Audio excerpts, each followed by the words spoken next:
We're in Psalm 49, and we read one verse yesterday.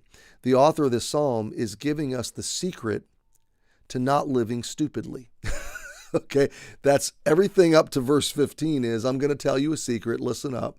Here's how to not be stupid. The word is folly, okay? And basically it boils down to make sure you're not trusting in wealth when it comes to the most important aspects of life.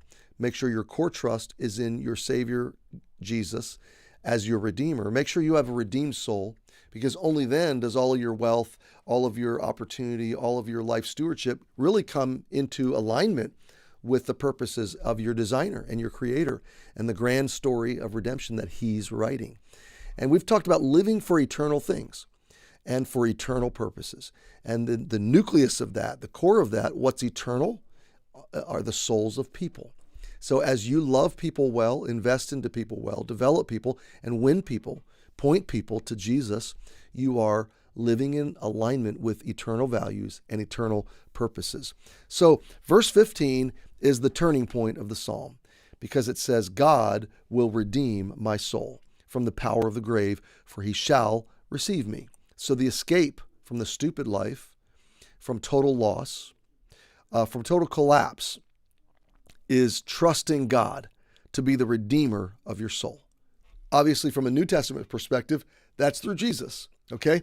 But that promise comes with an escape from the grave. You're going to live forever. There's going to be no end to you, okay? And God will receive you. God will favor you, not based on your goodness, but based on the goodness of Jesus that's been given to you. And because of all of that, he will delight in you for the rest of your life. So look at verse 16. So based on verse 15, that my trust is not in riches, but it's in God to redeem my soul from the power of the grave, knowing that God receives me. What's the response?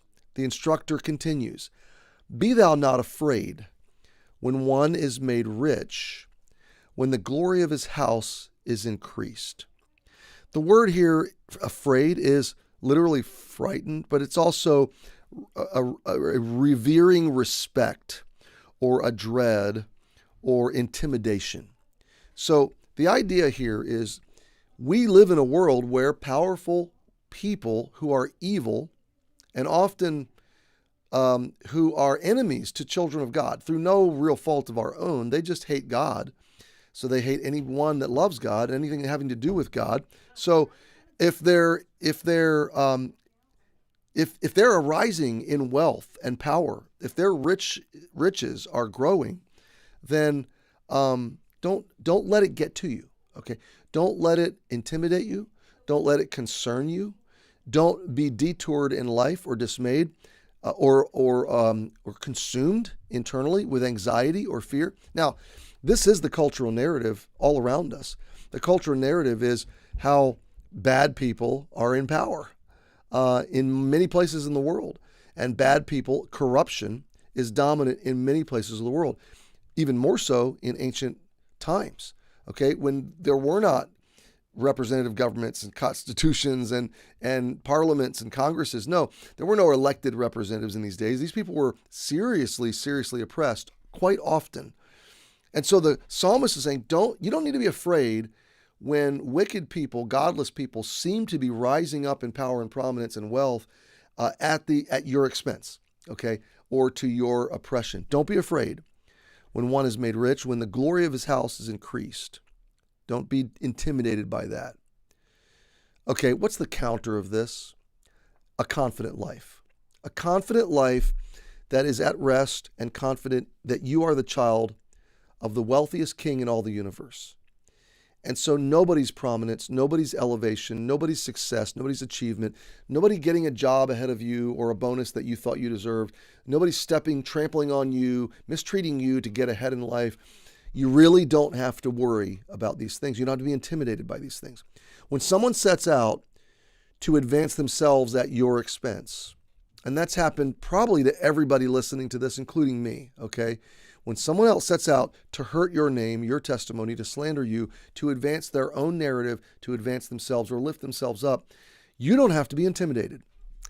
God knows. God keeps the score. God is your income stream. God is the one that lifts you up, that elevates you, that promotes you. God is the one that protects your testimony. So let God be your defender. Let him be your redeemer. Let him be the one that governs the emotions of your heart.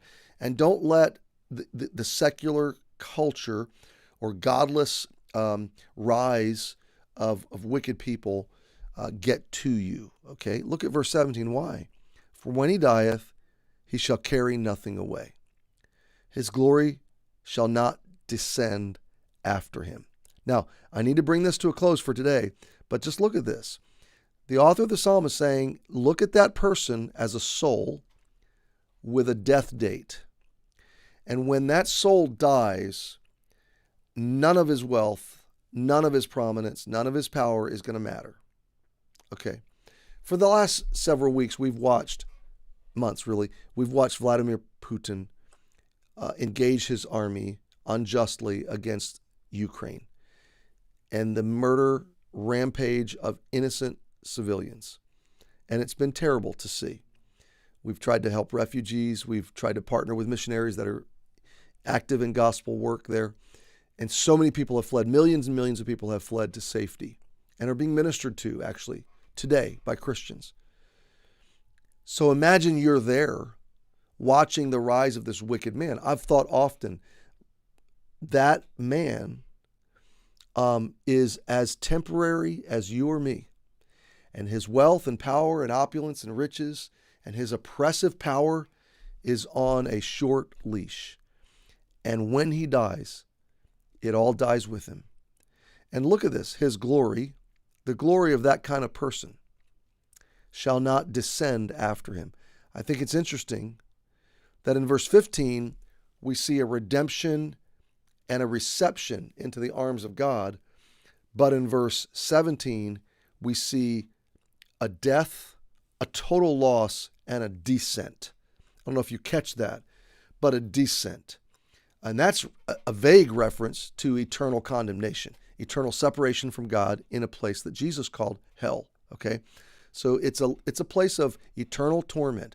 Revelation 19 and 20 expounds this very carefully. So there's a descent for those that reject trusting in their Redeemer, God, to be their atonement, and they choose instead to trust in riches and wealth. Verse 18, though while he lived, he blessed his soul, and men will praise thee when thou doest well to thyself. You know, I don't want to get too deep into verse 18 because there's more there than we really have time to do right now. And so let me just encourage you, my friend, think on what we've talked about today. When God redeems me, he gives me confidence. I don't have to live as the victim of the world's oppressors. I'm simply waiting on my Redeemer to finish his timeline and to redeem my soul. And that will give you hope today. Happy Tuesday, and we'll see you tomorrow.